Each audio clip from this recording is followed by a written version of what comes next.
Hola, soy Cristina Mitre, periodista y autora del blog de Beauty Mail. Bienvenidos a mi podcast, donde todas las semanas charlaré con los mejores expertos de la cosmética, la nutrición, el fitness y el bienestar, para que te sientas bien y te veas mejor. Este episodio del podcast ha sido posible gracias al mecenazgo de Ginea.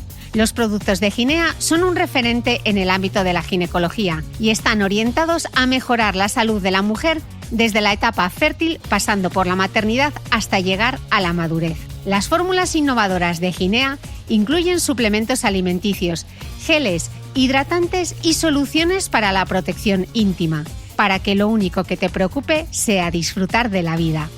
Gracias a Ginea por traernos la mejor información experta y estar siempre al lado de la mujer. Para más información sobre sus productos, visita su web www.ginea.com. ¿Cómo me gusta poder decir esto? Bienvenidos todos a un nuevo capítulo del podcast. Sí, hay nuevo capítulo y además continúo en Barcelona grabando esta nueva temporada del podcast y estoy encantada porque hoy tengo conmigo a la doctora Mónica González Fernández. Ella es especialista en ginecología y obstetricia, máster en terapia sexual y de pareja y adjunta del servicio de andrología de la Fundación Puigverd en Barcelona, donde ayuda a dar respuesta a sus pacientes en todo lo que tiene que ver con la salud sexual de la mujer. Doctora, bienvenida al podcast. Muchísimas gracias, encantada de estar aquí contigo, Cristina. Tenía muchas ganas de invitarte desde que tuve la oportunidad de escucharte en la Academia de la Menopausia de Ginea y hoy vamos a hablar de un tema que para mí es muy importante y es la sexualidad durante el cáncer o tras el cáncer de mama. Para poner un poco la enfermedad en contexto, me gustaría compartir algunos datos y es que en España actualmente aproximadamente el 30% de los cánceres diagnosticados en mujeres se originan en la mama. De hecho, es el tumor más frecuente entre nosotras. Sin embargo, en la actualidad, 9 de cada 10 mujeres que padecen cáncer de mama continúan vivas a los 5 años del diagnóstico. Sabemos que la mortalidad está descendiendo y así está comenzando a prestarse más atención a los efectos secundarios del tratamiento. Bueno, doctora, vemos brotes verdes que decía la ministra en los peores años de la crisis, ¿no? Pues sí, la verdad es que me encanta el hecho de que estés aquí hablando de este tema porque para mí es importantísimo porque los brotes verdes precisamente salen así, de forma espontánea. Hemos alargado la supervivencia de nuestras pacientes con cáncer, sobre todo en pacientes con cáncer de mama, y hasta hace muy poquito nos hemos olvidado de mejorar la calidad de vida de estas pacientes. Nos hemos olvidado de que los tratamientos que estas pacientes tienen que llevar a cabo son agresivos y que te pueden tener consecuencias no solamente a corto plazo, sino también a largo plazo. Y la sexualidad es uno de estos problemas que pueden acontecer en pacientes tanto a corto como a largo plazo, sobre todo cuando han sido sometidas a según qué tipo de tratamientos. Claro, porque muchas veces el foco se pone en la supervivencia, lógicamente. Que es lo más importante, evidentemente. Es lo más importante, pero nos olvidamos de la dimensión emocional y psicosocial del cáncer, ¿no? Y en el plano de la vivencia sexual, pues muchas veces la mujer está bastante perdida, no sabe si es el momento adecuado de preocuparse por eso. Y que tras un diagnóstico de un cáncer, yo creo que incluso las mujeres lo primero que piensan es me quiero curar. Y en el proceso de la curación, del tratamiento, es cuando se empiezan a dar cuenta de que además de estar curadas, pues quieren volver a llevar una vida lo máximo de normal y satisfactoria posible. De hecho, la sexualidad de la superviviente de cáncer de mama no se ha estudiado muy bien del todo, ¿no? Por desgracia, ni la sexualidad de las supervivientes de cáncer de mama ni de la sexualidad de las mujeres en general estamos empezando a ello. Cada vez hay más interés en la sexualidad de la mujer, se está visibilizando más que las mujeres no solo somos un objeto, sino también un miembro importante de las relaciones sexuales, y la mujer está reivindicando su derecho a ser un ser sexuado en todos los aspectos. Y esto también ha conllevado a que las mujeres que sobreviven a un cáncer pues vuelvan a tener interés, ¿no?, en tener una sexualidad satisfactoria. Lo que sí sabemos, por lo que apuntan las estadísticas, es que la disfunción sexual parece afectar entre un 25 y un 66% de los casos, particularmente en aquellas mujeres que reciben quimioterapia y experimentan sequedad vaginal, ¿no? Sí, yo me atrevería a decir que prácticamente un 90-95% de las mujeres afectadas de cáncer de mama en algún momento del diagnóstico o del tratamiento van a tener una dificultad sexual, ya sea por la sequedad inducida por la quimioterapia o por la hormonoterapia, que luego van a tener que continuar, algunas de ellas, no todas, dependiendo del tipo de cáncer que tengan, sino por el impacto. El cáncer de mama tiene una connotación especial, es en la mama, y la mama es un órgano especial para las mujeres, con lo cual el impacto del diagnóstico y de los posibles tratamientos quirúrgicos sobre la mama ya puede afectar la esfera sexual de estas mujeres. Uno de los problemas que se plantean las investigaciones es que no se han recogido datos tampoco de cómo era la vida sexual de esas mujeres antes de la investigación, ¿no? Las mujeres que ya llevaban arrastrando algún tipo de problema en su sexualidad, muy probablemente van a haber empeorado este problema, pero también aquellas que llevaban una vida sexual satisfactoria, en agravio comparativo, pueden verse todavía más estresadas por el hecho de pues tener un problema sexual que antes no tenían, y eso puede hacerse sentir peor incluso, ¿no? Que aquellas que ya lo llevaban, que se ha agravado, sí, pero ya habían vivido con él, ¿no?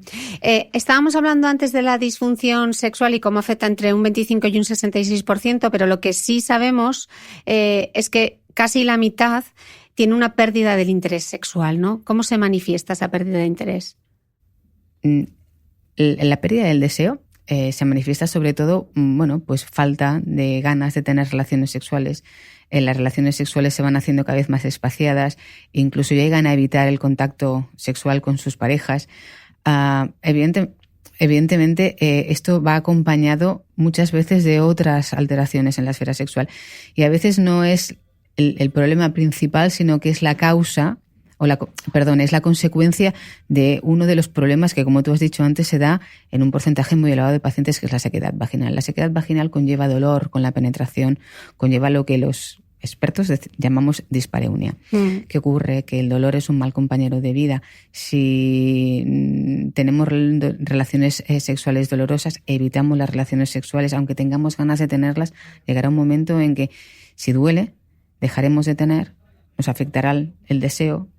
Es un pez que se muerde la cola. Hablabas antes del discurso que se ha creado alrededor del pecho de la mujer, y compartiste conmigo un estudio que me parece súper interesante, de Langiller y Sullivan, no sé si estoy pronunciando bien. Seguramente sí. En el que examinaban cómo es el discurso sociocultural y médico-científico que afecta a la construcción que la mujer hace de la experiencia de la enfermedad y de su cuerpo. Y describen cómo la mujer habla de su pecho, y dicen que la mujer habla del pecho de tres maneras. El pecho medicalizado, que es como una parte enferma de su físico; el pecho de género, como símbolo de la feminidad, la belleza y el deseo sexual; y el pecho sexualizado, que incorpora tanto el tacto como la apariencia de la mama. Y dicen además, describen que hay como un pecho que es el privilegiado o el normalizado, ¿no? Que es la mama redonda, que no cuelga y que es firme. Entonces, con todo este discurso, ¿cómo es la autopercepción que tiene de sí misma la enferma de cáncer de mama? Evidentemente, si partimos de la base que las mamas, los pechos, son un signo erógeno y es el signo por naturaleza de distinción de género, la feminidad, una paciente que ve afectada este aspecto de su autoimagen tiene un problema importante. A veces uno piensa, pues aquellas pacientes sometidas a mastectomía, que les quitan un pecho, tiene que ser muy traumático, tiene que ser muy impactante a nivel emocional de repente verse, mutilada muchas veces. Y es comprensible, pero incluso en aquellas pacientes que no están sometidas a una mastectomía, sino una tumorectomía, que es la exéresis, la extirpación de la zona de la mama afectada, que solo les queda una pequeña cicatriz, incluso a veces estéticamente no es aparatosa ni excesivamente visible, también ven afectada su autoestima, también ven afectada su imagen corporal. Es lo que tú decías antes, ¿no? Tienen una mama medicalizada. Esa mama pierde un poco la connotación de género y sobre todo la connotación sexual y erógena, ¿no? Las mamas son el segundo centro erógeno por excelencia del cuerpo de la mujer. Si obviamos los genitales externos, el clítoris, evidentemente, la segunda zona erógena que nos provoca excitación y que incluso muchas mujeres con la estimulación de los pezones consiguen orgasmos sin necesidad de estímulo en ningún otro lugar del cuerpo. Pues evidentemente toda la esfera sexual cambia. Ya no solamente es el concepto que tienen de sí mismas por el hecho de haber sido sometidas a una cirugía de mama no deseada, que esto es muy importante, ¿no? Sino por una patología, es una cirugía que necesitan, no que desean. Bueno, pues cambia mucho el concepto que tienen de ellas mismas. Si además añadimos esto, pues que dependiendo del tipo de cirugía hay que extirpar el pezón, la sensibilidad en la mama cambia. Incluso aunque no extirpemos el pezón, una cicatriz te puede quedar dolorosa, aunque esté bien hecha la cirugía. De la cintura para arriba, la sensibilidad en las cicatrices a veces es más importante. Les quedan cicatrices hipersensibles. Claro, todo esto a la hora de excitarse y de tener relaciones puede influir, y eso influye también en la percepción de la imagen. Dejan de sentirse erógenas, dejan de sentirse seductoras. Bueno, y esto afecta al deseo, ¿no? Para tener deseo también tenemos que desear, también tenemos que sentirnos deseadas, ¿no? ¿Se puede incluso provocar un rechazo de la mama? Sí, hay mujeres que les cuesta de la mucho. Reconstrucción, por ejemplo. En esto no me he encontrado nunca. La mayoría, una de las cosas más impactantes es la simetría a nivel de mama y a nivel de cualquier aspecto corporal. Los seres humanos nos consideramos hermosos por la simetría. No sé si sabes un poquito de todo esto de imagen corporal, pero cuanto más simétricos somos, más hermosos nos consideramos o más hermosos consideramos. Nos ve el ojo del otro también. Exacto, ni más ni menos. Claro, el hecho de la simetría mamaria ya es muy impactante y esto ya altera mucho la percepción corporal que tienen las pacientes.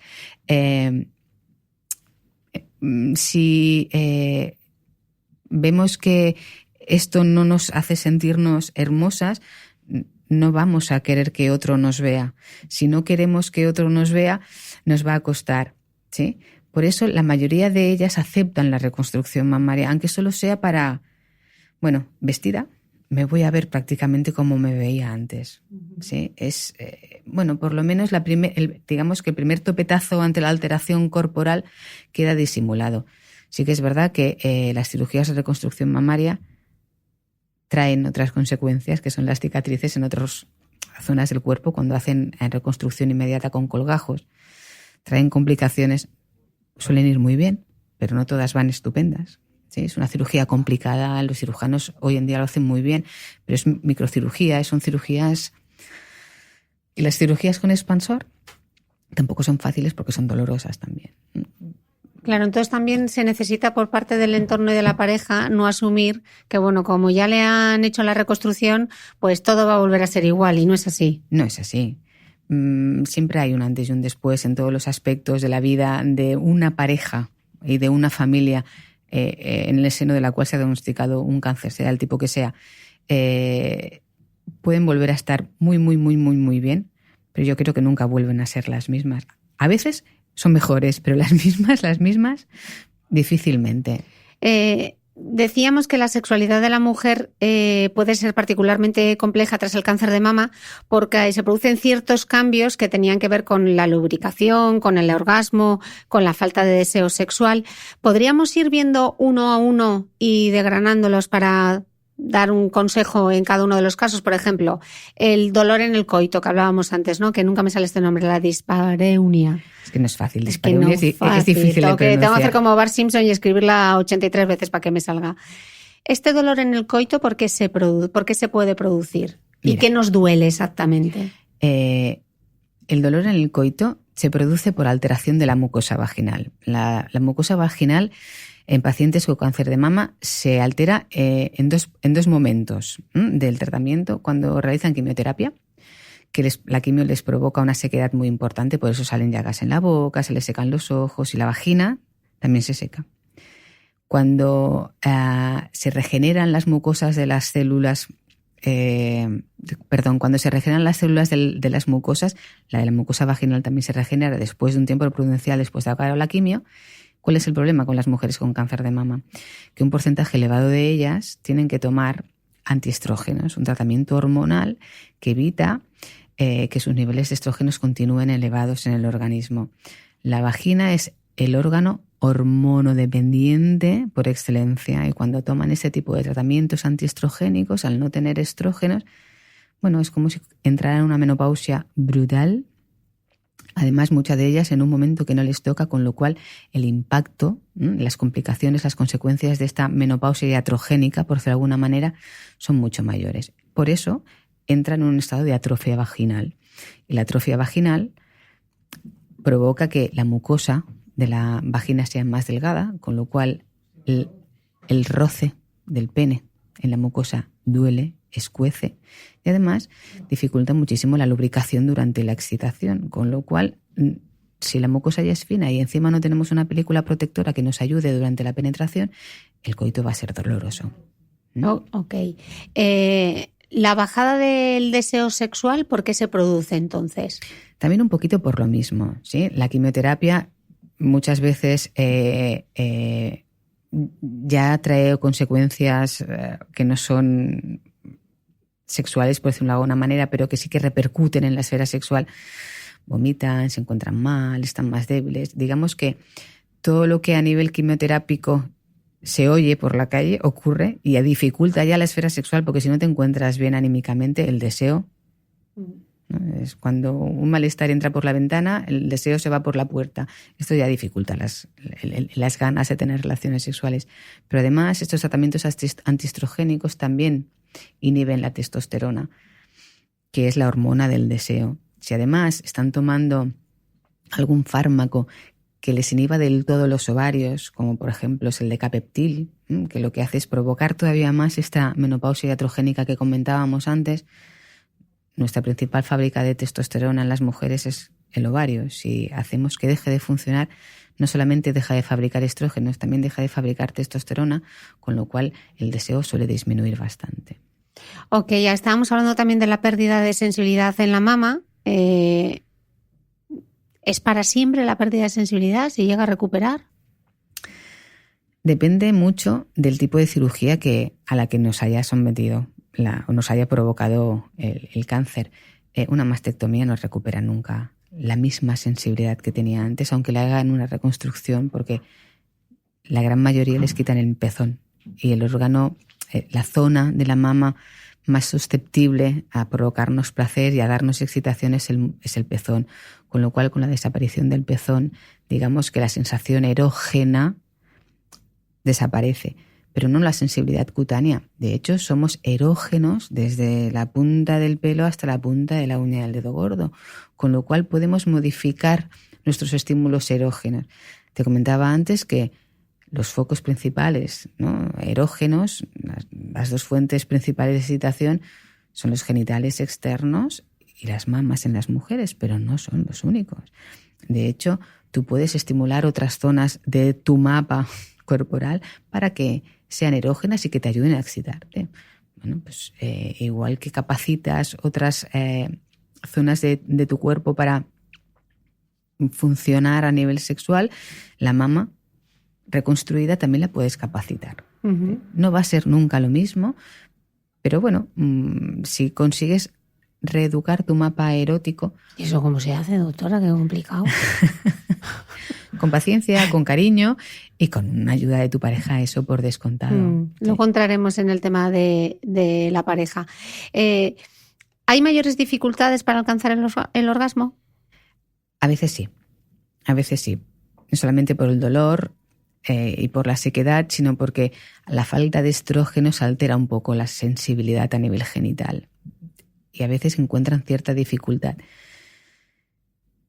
¿Qué nos dice esto? Bueno, pues que lo que antes conseguíamos en 3 segundos, ahora necesitamos 10 minutos. ¿Sí? No es que no vayamos a conseguir orgasmo, sino que necesitamos invertir más tiempo en excitarnos para conseguir lo mismo que conseguíamos antes. Tenemos que alargar el tiempo preparatorio, por decirlo de alguna manera. Ok. Además de todo, de esta radiografía que estamos un poco haciendo, la mujer además puede experimentar también una percepción negativa de su propia imagen corporal, ¿no? Uh-huh. Y hay como sentimientos de poco atractivo sexual o pérdida de la feminidad, depresión, incluso ansiedad. Esos cambios que se producen, ¿cómo nos afectan? Por ejemplo, estoy pensando en la pérdida del pelo o incluso el linfedema, ¿no? Claro, durante la quimio nos encontramos poco atractivas. Esto puedes revertirlo en tu favor, ¿sí? Evidentemente, el pelo es otro signo de feminidad. Es difícil revertirlo. Verte poco atractiva no ayuda a que tú te sientas seductora ni que te entren ganas de seducir, con lo cual evidentemente puede afectar mucho la esfera sexual. Durante la quimioterapia, aquellas pacientes que se quedan sin pelo, se quedan sin ganas y sin fuerzas, les cuesta bastante recuperarse. Tiene mucho que ver con la capacidad de resiliencia de las mujeres, ¿sí? Hay mujeres y hombres, evidentemente, que tienen mucha capacidad de salir adelante en estas situaciones y que, bueno, estoy calva, pues me compro una peluca bonita, me compro un pañuelo chulo y yo me siento atractiva igualmente, ¿sí? De hecho, esto es lo que se sugiere siempre, encontrarte lo mejor posible contigo misma. Lo que pasa es que a veces es muy difícil, ¿no? También es verdad que los ciclos de quimio, cuando peor te encuentras es justo después de la quimio, luego te encuentras mejor. Si en esos momentos mejores tú eres capaz de reinventarte, bueno, eres capaz de relativizar las consecuencias de lo que estás viviendo, bueno, puedes mejorar muchos aspectos, evidentemente. Sí que sabemos, por los estudios que hay publicados, que el impacto del cáncer de mama en la salud sexual es más alto en aquellas mujeres que ya tenían una historia previa de problemas psicológicos. Uh-huh. ¿En concreto hay alguno? No sé, depresión. Pues seguramente todas aquellas pacientes que están en tratamiento antidepresivo ya tienen una alteración de la esfera sexual de base, con lo cual esto es llover sobre mojado.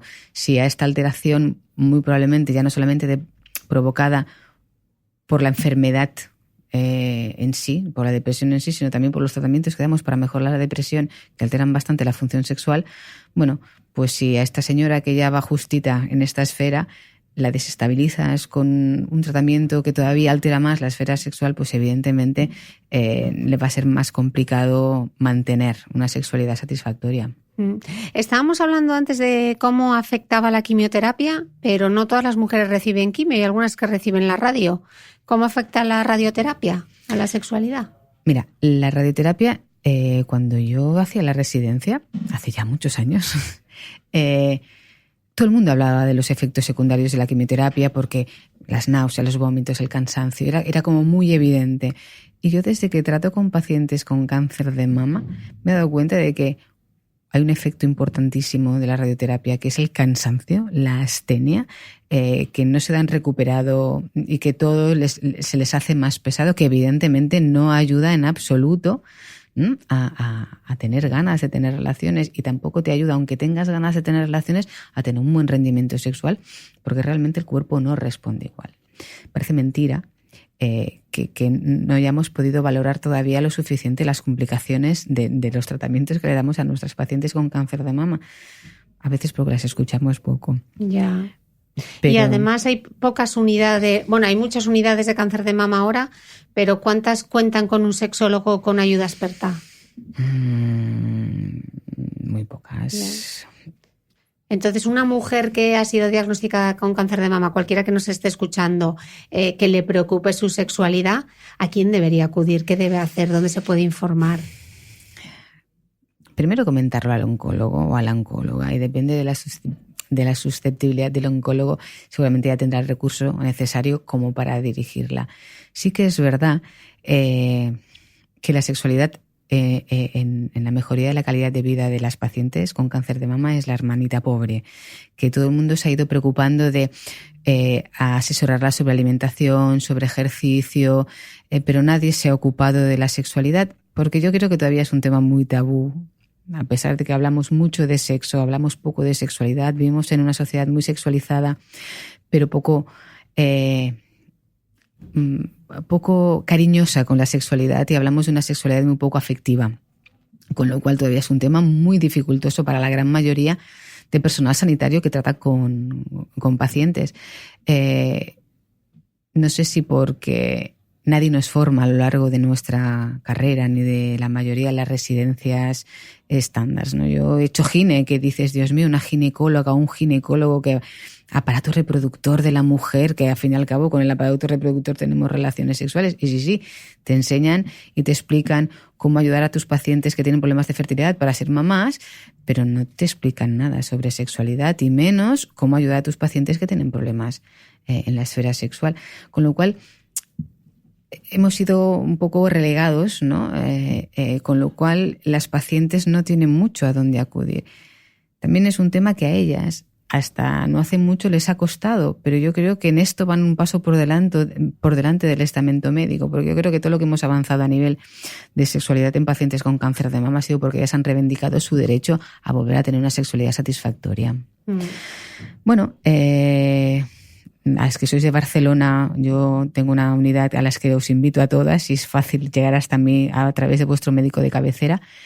Cada vez más asires, por lo menos en Cataluña. Asires. Asires en Cataluña son los centros de atención primaria de ginecología y obstetricia y reproducción y salud sexual. Tienen algún referente que pueda tratar la sexualidad. En el resto de España no te sabría decir, sobre todo porque a nivel de salud, cada autonomía tú sabes que funcionamos todavía de manera diferente. Y ni siquiera hay una guía oficial. Mira, estuvimos trabajando hace 3 o 4 años desde la EM en una guía como mínimo para pacientes con cáncer de mama, para que los profesionales, ¿no? Que atienden a estas pacientes tuvieran una orientación. Hay un artículo, no sé si te lo envié, si no te lo haré llegar, en el que se desgrana un poquito cómo debería de ser el abordaje de las pacientes con cáncer de mama para mejorar su salud sexual. Como mínimo, el personal que las atiende debería de ofrecerles o abrirles la puerta, como mínimo interesarse, sabiendo que la repercusión en la esfera sexual suele ser importante, para que tengan la libertad de, si tienen un problema, poder consultarlo.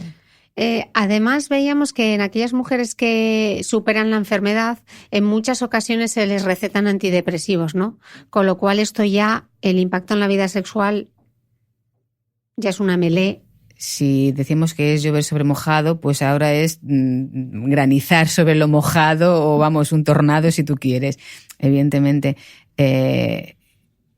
como te explicaba antes, los antidepresivos afectan mucho la esfera sexual. Si esta esfera sexual ya está tocada por los fármacos que está tomando la mujer por el cáncer de mama, es difícil, pero no imposible. Siempre, yo creo que... Luego vamos a llegar a la parte práctica, que aquí simplemente estamos haciendo una composición de lugar para que sepamos dónde partimos, pero chicas, que no hay nada perdido, y hoy la doctora también va a entrar en materia de la parte práctica. Doctora, sabemos que el cáncer de mama en la mujer joven, en aquellas que son menores de 40 años, supone aproximadamente el 13% de todos los cánceres de mama diagnosticados. Claro, aquí además puede haber una mayor preocupación por la preservación de la fertilidad, ¿no? Y se sabe que la quimioterapia en mujeres de más de 40 años, casi el 80% de ellas tiene insuficiencia ovárica, y las que tienen alrededor de los 30 años casi un 20%. Aquí se junta también otra... Sí, aquí es un agravante todavía más importante, teniendo en cuenta la connotación que esto tiene. Lo que sí que está bastante desarrollado, por lo menos aquí, nosotros en nuestro centro Sant Pau Fundación Puigverd llevamos ya años haciendo y se ha conseguido concienciar mucho a los oncólogos y lo tienen muy presentes en la criopreservación ovárica. Uh-huh.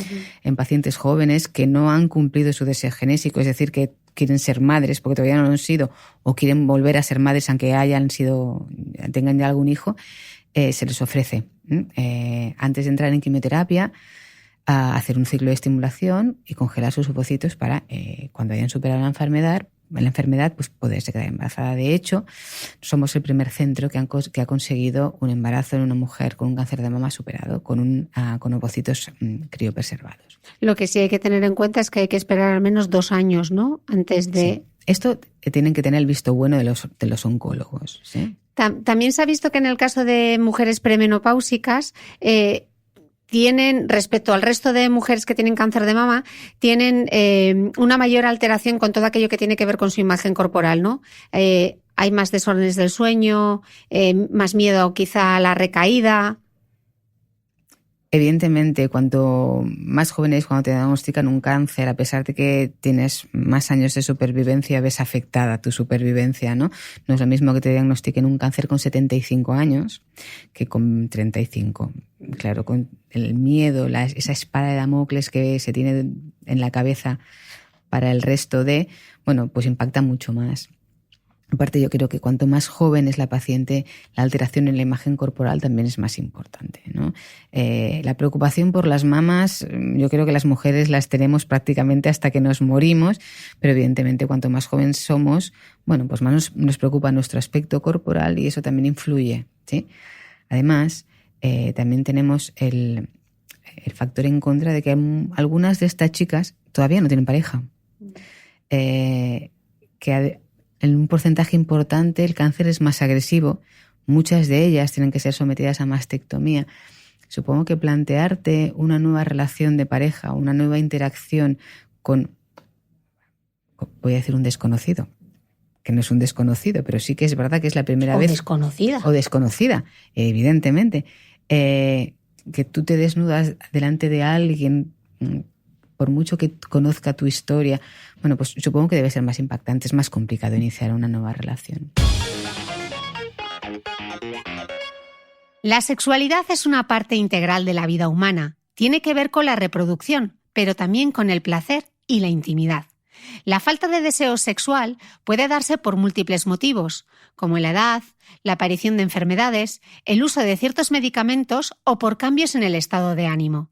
Ginfield de Guinea es un complemento alimenticio para mejorar la salud sexual de la mujer, gracias al extracto de Tribulus terrestris, que promueve el deseo y la capacidad sexual, el Crocus sativus o azafrán, que estimula la libido, y la damiana, que junto a la vitamina A contribuye a la lubricación de las mucosas, algo vital sobre todo en la menopausia, cuando la bajada de estrógenos produce una mayor sequedad vaginal.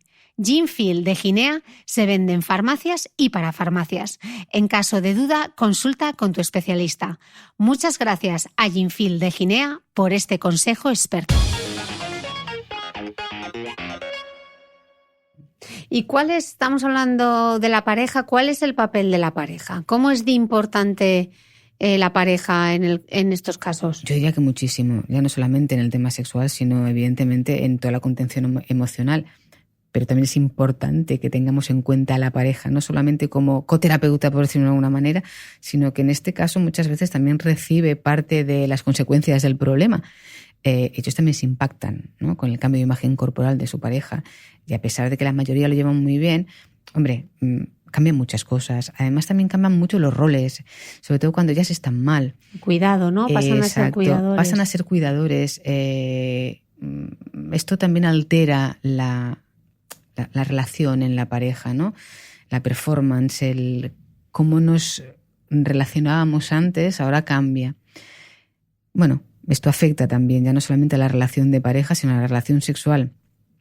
Y ellos, si la sexualidad de las mujeres afectadas de cáncer de mama está en el olvido, no te puedes imaginar la de las parejas, ya sean masculinas o femeninas, de las pacientes que han sufrido un cáncer de mama.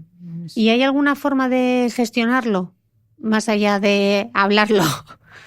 Bueno, yo creo que hablarlo es la base y primordial, incluirlos a ellos en todo lo que es, yo te estoy hablando de mi tema, de todo lo que es el tratamiento de la mejora de la sexualidad, que sean partícipes y que puedan estar ahí ayudando y colaborando e incluso mejorando su sexualidad y oyendo ciertas cosas que a veces si no las dices tú, ella no las dice, ¿no? Eso es importante. Vale, doctora, ya hemos hecho la foto de todo lo que hay por delante. Es un reto, pero hoy yo quiero dar información práctica de qué pueden hacer todas estas mujeres que nos están escuchando y las que no están pasando por algo así, para que se pongan en la piel de esa amiga, esa hermana, esa cuñada, esa compañera de trabajo que está pasando por algo así, y quizá nos dé la oportunidad de abrir el tema con ellas y ayudarles un poco, ¿no? Uh-huh. Y también para esos hombres que nos escuchan, que hay muchos. ¿Qué cosas prácticas podemos hacer para mejorar esa actividad sexual? Como te comentaba antes, yo creo que el peor compañero, ¿no?, de vida en estos casos es el dolor, con lo cual lo primero que tenemos que intentar es mejorar el dolor durante las relaciones sexuales. Y mientras haya dolor durante las penetraciones, evitar las penetraciones. Para evitar las penetraciones, todos debemos de saber que más allá de la penetración hay actividades sexuales muy satisfactorias. El problema es que vivimos en una sociedad todavía muy coitocrática, muy falocrática, en la que todo gira alrededor del pene y la penetración, y a veces romper estos esquemas, que además nos han funcionado bien hasta ahora, puede ser dificultoso, ¿sí? Con lo cual, una de las primeras cosas es mejorar el dolor y replantearnos nuestra actividad sexual desde un punto de vista menos genitalizado. ¿Y cómo pueden hacer para inspirarse? Hay muchísimas maneras de inspirarnos. Antes me decías, ¿cómo se hace un mapa erógeno nuevo? Pues practicando, acariciando zonas de tu cuerpo que no has acariciado y volviendo pues un poquito a hacer lo que haríamos con un bebé cuando le damos un masaje, es tocarnos, tocar a nuestra pareja para descubrir aquellas zonas que nos excitan, que son agradables al tacto. Esto es para romper la coitocracia. Pero bueno, el coito también es divertido. Si queremos volver a tener penetraciones sin dolor, tenemos que mejorar la vagina. Para mejorar la vagina va a depender mucho del tipo de cáncer de mama que tenga la paciente. ¿Por qué? Porque, como os he dicho antes, la vagina es el órgano hormonodependiente por excelencia, y la mejor manera de tratar la atrofia vaginal, tengas cáncer de mama, no tengas de cáncer de mama. O sea, esto para mujeres menopáusicas también nos sirve. Evidentemente es un estrógeno local, ¿sí? Que ahora lo tenemos en diferentes formatos, hay cremas, hay óvulos con dosis muy bajitas, que pasan muy poco a sangre, pero en las pacientes con cáncer de mama hormonodependiente esto está más que prohibido. Está contraindicado. Sobre todo durante los primeros años después del cáncer. Una vez han superado lo que marca el oncólogo de tratamiento, ya han acabado sus tratamientos antiestrogénicos, bueno, empiezan a haber estudios que dicen que tampoco no es ninguna locura para mejorar la atrofia vaginal de estas pacientes darle estrógenos locales. El problema es que, claro, una paciente con cáncer de mama oye la palabra hormona y se le ponen los pelos de punta, con lo cual alternativas a los estrógenos locales tenemos muchas. Hay muchísimos hidratantes vaginales con diferentes componentes, la mayoría de ellos a base sobre todo de ácido hialurónico, que mejoran muchísimo la atrofia vaginal. Aumentan la humedad, ¿sí? Con lo cual no mejoran el trofismo solo mejora el estrógeno, pero aumentan la humedad, con lo cual mejoran las relaciones sexuales. Además, la gran mayoría de pacientes que tienen dolor con las relaciones sexuales, aunque el origen haya sido la sequedad vaginal, suelen tener una contractura del suelo pélvico. Porque cuando tenemos dolor con la penetración de forma involuntaria, hacemos un espasmo de la musculatura pélvica, contracturamos la zona, y por mucho que mejores la mucosa vaginal, si no mejoras también la musculatura del suelo pélvico, las señoras van a continuar teniendo dolor y las penetraciones van a continuar siendo muy dificultosas. Con lo cual hay que hacer fisioterapia del suelo pélvico. ¿El Kegel? No. No. ¿No hay que hacer Kegel? No, el Kegel es para aumentar el tono del suelo pélvico, y aquí lo que intentamos es disminuir el tono porque está aumentado. Entonces, hay que hacer ejercicios de relajación del suelo pélvico, que no Kegel. A veces es bueno consultar a un fisioterapeuta especialista en suelo pélvico. Y yo muchas veces les explico cómo hacer la fisioterapia en casa, ¿sí? Pues vamos a explicarlo. Vamos a explicarlo. Con un dilatador de Pirex o con un dilatador de silicona de tamaño pequeño, lo calentamos con agua caliente. ¿Eso dónde se compra? Lo puedes comprar por internet, lo puedes comprar en farmacias. Hay empresas especializadas en distribución de este tipo de medical devices. Instrumentos médicos. Exacto. Y buscamos dilatador. Dilatador, ¿sí? Okay. Se calienta con agua calentita. ¿Por qué? Porque lo que relaja la musculatura es el calor y el masaje. Y con el dilatador puedes poner calor porque se pueden calentar y puedes hacer masajes con este dilatador. Si queremos rizar el rizo y ir un poquito más allá, además del dilatador, después utilizamos un vibrador, porque las vibraciones también relajan la musculatura. Igual que te recomiendan que te compres la cosita esa maravillosa para la espalda que te relaja porque vibra, los vibradores pélvicos también funcionan muy bien. Pero claro, aquí ya entra toda la... ¿Pero cómo me voy a comprar un vibrador? Pues mira, pensando que en vez de un vibrador te compras un masajeador del suelo pélvico y que además hay una línea farmacéutica que lo ha comercializado y que se llama Intimina. El masajeador Raya de Intimina va muy bien y no es un vibrador. Bueno, sí, es un vibrador porque vibra, pero no está comercializado como un juguete erótico, sino que está comercializado como un instrumento médico. ¿Sí? Y además lo puedes ir a pedir a la farmacia o lo puedes comprar por internet, con la seguridad de que es buena calidad la silicona y que las vibraciones son las adecuadas para poder utilizarlo en el suelo pélvico. ¿Y las bolas chinas? Las bolas chinas es lo mismo que los ejercicios del suelo pélvico, que los ejercicios de Kegel. Las bolas chinas son para aumentar el tono. Cuando tienes un músculo dolorido, si lo haces trabajar, te va a doler más. Entonces, si después de mejorar el dolor hay dificultades en la tonicidad, ¿sí? Entonces hablamos de Kegel, entonces hablamos de bolas chinas. Ok. Y luego la autoestimulación, las propias pacientes... Evidentemente. ¿Con sus propios dedos? Sí. ¿O con los de sus parejas? Sí. Esto va muy bien para mejorar lubricación. Cuanto más estimulamos y más orgasmos tenemos, más sangre conseguimos que llegue a esta zona. Cuanto más sangre conseguimos que llegue a esta zona, ese vaso dilate más probabilidades tenemos de lubricar mejor. Cuanto más actividad sexual tengamos del tipo que sea, más fácil nos va a ser lubricar y además vamos a crear hábito, que es la otra manera de conseguir mejorar el deseo sexual. Una vez mejorado el dolor, que con esto que os he explicado, los hidratantes, los dilatadores, los vibradores, vamos a mejorar el dolor con las penetraciones. Pero muchas veces, como tú has dicho antes, el deseo. Esto va acompañado de una falta de deseo importante. Me queda una pregunta respecto al dolor y la hidratación. Estoy pensando en los láseres vaginales que han salido ahora para mejorar la lubricación de la zona. ¿Enfermas de cáncer de mama pueden utilizar el láser o está contraindicado? Que yo sepa, no hay ningún tipo de contraindicación. También lo que te comentaba del ácido hialurónico en los geles intravaginales también se está inyectando a nivel de vulva y a nivel intravaginal con resultados bastante buenos. Lo que pasa es que yo te estoy hablando de tratamientos que las pacientes pueden hacer sin necesidad de ir a un especialista. ¿Sí? Todo esto hay que ir a un centro especializado tanto en tratamiento de láser como en tratamiento de ácido hialurónico intravaginal. ¿Sí? Fenomenal. Vale, estamos hablando de la parte del dolor y ahora vamos a ir a la parte del deseo, la ley del deseo. Qué bonito. Qué bonito.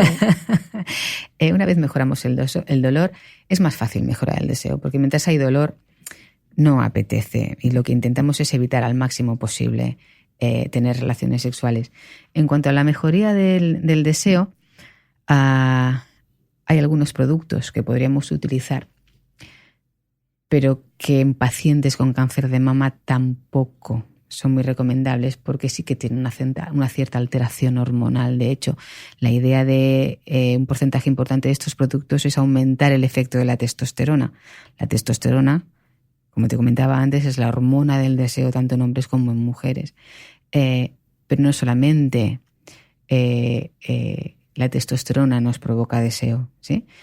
Un porcentaje muy elevado de mujeres, por no decir el 90% de las mujeres que estamos en una relación estable de larga duración, no solamente tenemos deseo debido a nuestro input biológico, que es la testosterona, sino también tenemos lo que llamamos un deseo reactivo, ¿no? ¿Qué diferencia hay, ¿no?, entre este deseo biológico o volutivo, que es el que tienen la mayoría de los varones porque tienen una cantidad importante superior de testosterona? Nosotras no nos afeitamos habitualmente la barba, ellos sí.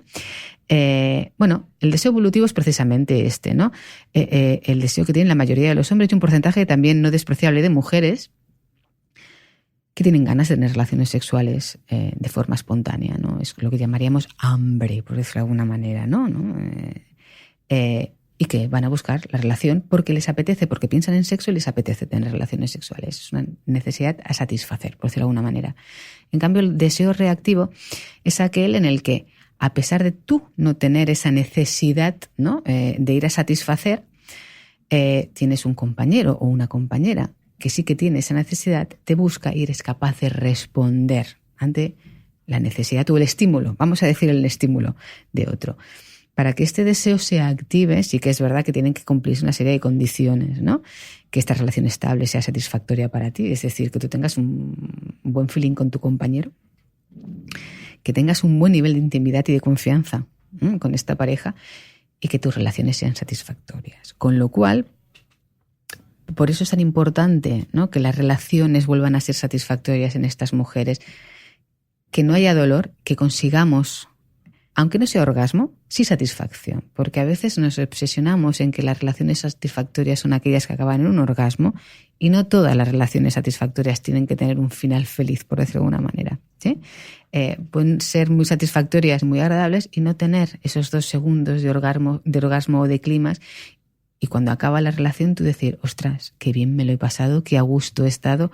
Esto también aumenta el vínculo con tu compañero y puede ser una herramienta que nos ayude a mejorar el deseo a posteriori. Es que hemos magnificado el orgasmo, como que es el fin de toda relación. Yo creo que hemos magnificado la performance en sí, ¿no?, del sexo, es decir, el ritual que tenemos que seguir para conseguir que las relaciones sean satisfactorias es como que se nos ha preprogramado y si no hay todos los factores que están en el programa, pues el programa no ha tenido éxito, ¿no? Esto es pues como un programa informático. Si tú no consigues que funcionen todos los sistemas, pues la actividad que tiene que llevar a cabo el programa no funciona. En el sexo no es así, ¿sí? Eso es un sexo finalista. El sexo tiene que ser satisfactorio, no finalista. Evidentemente tenemos un objetivo, ¿no?, que es el placer, evidentemente, pero es que el placer no radica única y exclusivamente en el orgasmo. Y el placer no radica simplemente, o únicamente, simplemente no, únicamente en el placer físico, ¿sí? La conexión emocional, que es uno de los factores que también tiro para aumentar el deseo en mis pacientes, que a nivel biológico les cuesta mucho, también es importante, ¿sí? Lo que tú consigues teniendo actividad sexual con tu pareja, a nivel emocional no lo consigues de ninguna otra manera ni con ninguna otra persona. Y eso también da placer. Estábamos diciendo antes que la testosterona es lo que nos permite tener, que el sexo esté siempre como en nuestro imaginario, ¿no?, que lo tengamos ahí. En estos casos no hay testosterona porque estamos muchas de esas mujeres están en menopausia. Entonces yo propongo que pensemos más en sexo. Hay que estar ahí pensando en ello, ¿no? Hacer el ejercicio de hoy voy a pensar en sexo.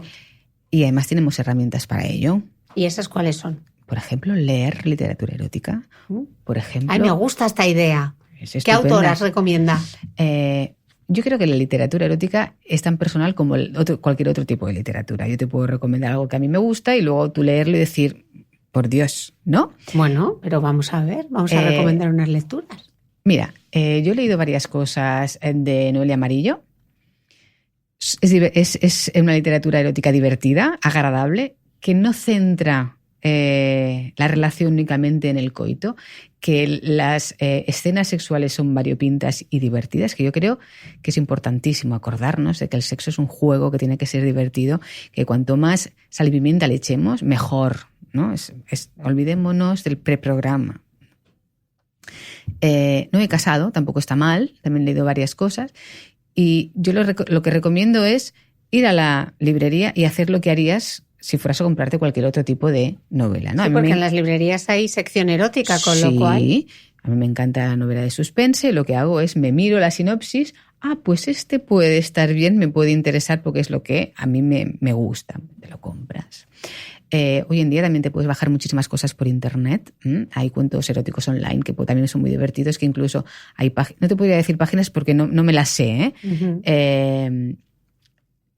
que incluso los suben cuentos la gente. Bueno, yo alguno me he bajado y al principio los utilizaba mucho Yo animo aquí a quien, perdón, doctora, yo animo aquí a quien nos esté escuchando ahora quien esté escuchando el podcast ahora y que tenga lecturas eróticas que le gusten, que las comparta conmigo por Instagram, por mensaje directo, que prometo que yo las compartiré con el resto de la humanidad que me sigue para que todos nos inspiremos a través de la lectura, que me parece una forma estupenda de pensar más en sexo.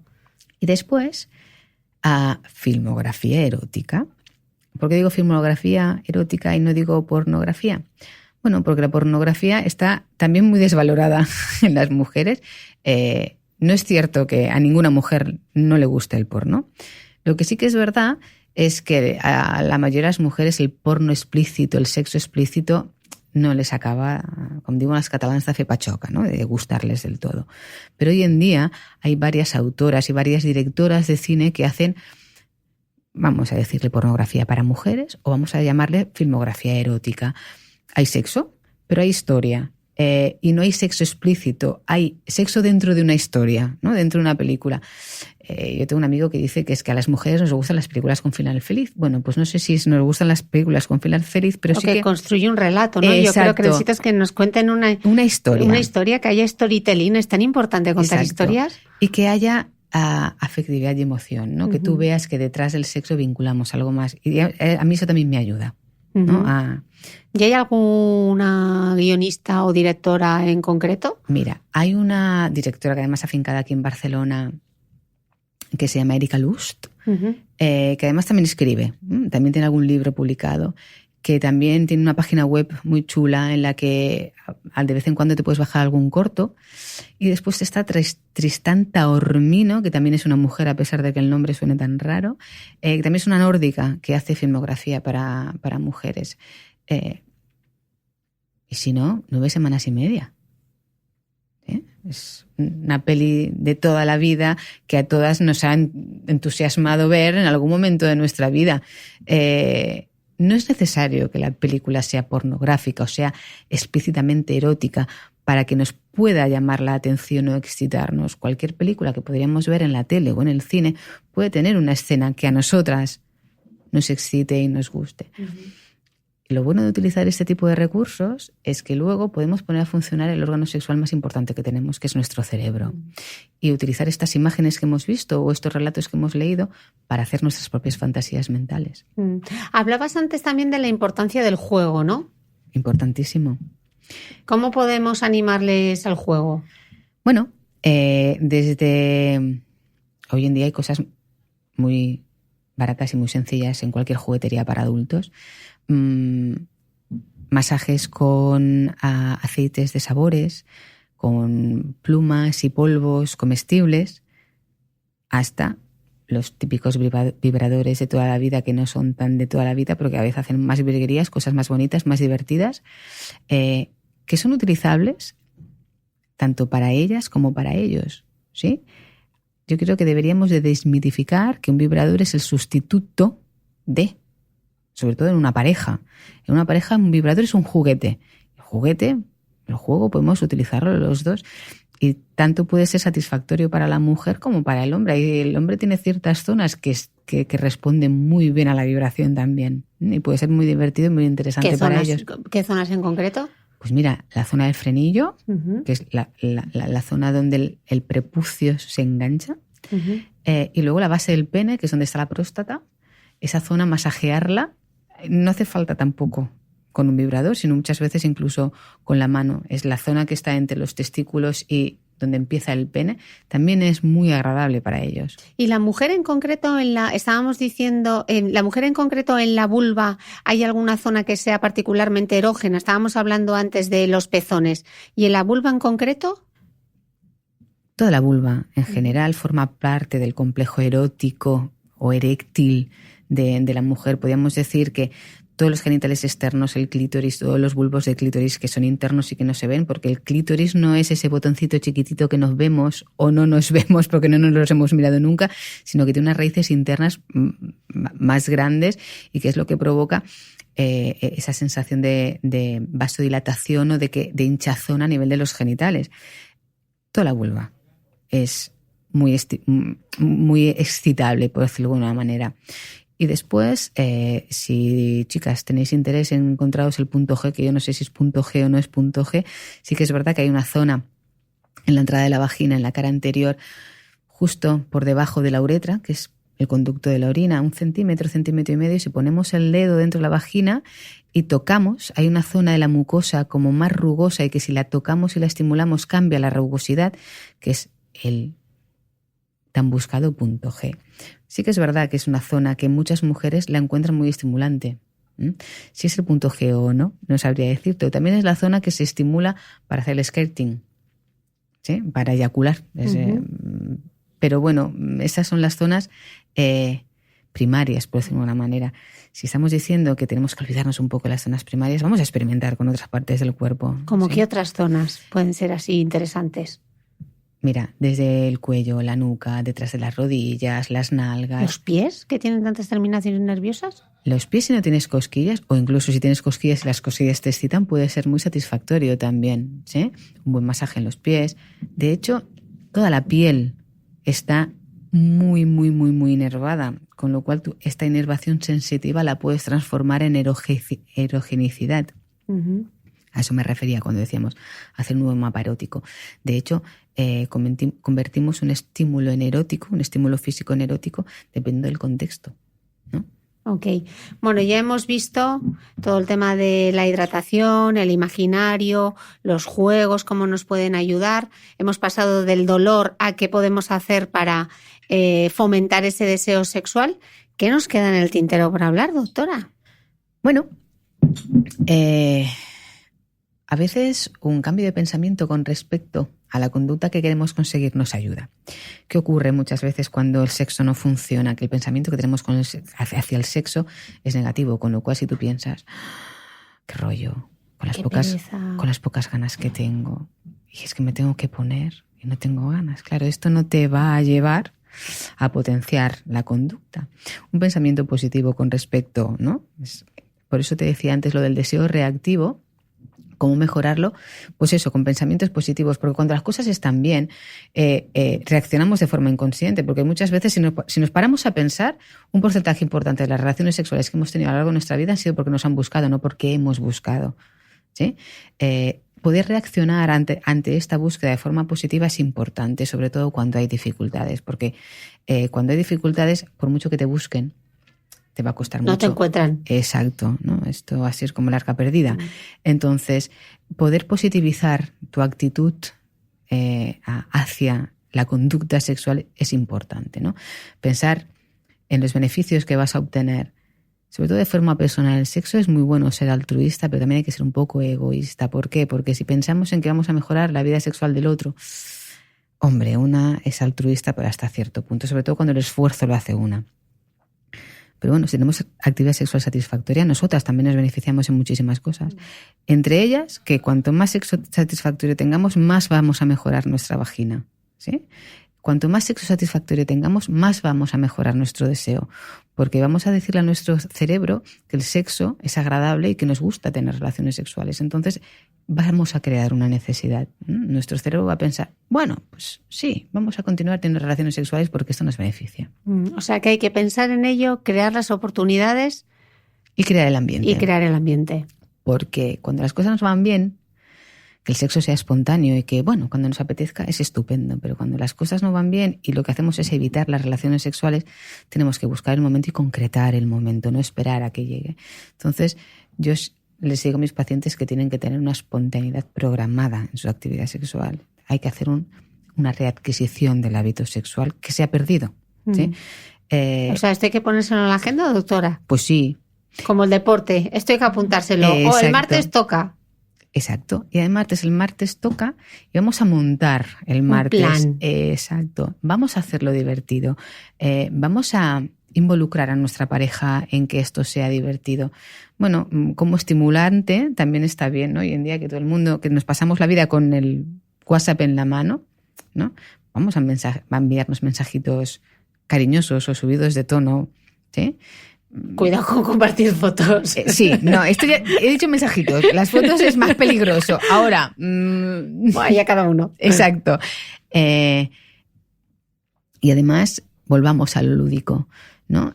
Si el sexo es un acto lúdico, si lo acompañamos de otro acto lúdico, también nos va a apetecer más, ¿no?